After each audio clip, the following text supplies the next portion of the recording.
Ah ouais, bah à ce rythme-là, autant interdire carrément les locations touristiques, ça ira plus vite. Si vous louez votre logement à des touristes, eh bien ça va devenir encore plus compliqué en 2025. Et ça, même si vous louez de temps en temps votre résidence principale quand vous partez en vacances. Désormais, il faudra télédéclarer chaque location sur un registre national. Ça sera plus géré ville par ville, mais par l'État. Bon, ça c'est une chose, mais surtout, il faudra prouver que le logement constitue bien votre résidence principale en fournissant votre avis d'imposition. Parce que la mairie de Paris notamment s'est rendu compte que beaucoup de loueurs faisaient de fausses déclarations pour éviter la procédure de changement d'usage, qui est très lourde. Donc désormais, pour louer sa résidence principale de temps en temps, il va falloir montrer patte blanche. Et en 2025, ça se resserre aussi si vous louez à des touristes un logement qui ne constitue pas votre résidence principale. En plus de devoir demander l'autorisation de la mairie, parfois en faisant un changement d'usage, il faudra prouver que, première chose, le logement satisfait aux règles de sécurité incendie, et deuxième chose, que le logement n'est pas une passoire thermique. Autrement dit, il faut que le DPE du logement ne soit ni F ni G, sinon vous n'aurez pas l'autorisation de louer. On n'en est pas encore à une interdiction des locations touristiques comme c'est le cas à Barcelone ou à New York,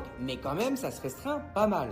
D'autant plus que la fiscalité de la location touristique va aussi être modifiée pour la rendre moins attractive. Mais ça, on en parlera dans une prochaine vidéo. Abonnez-vous.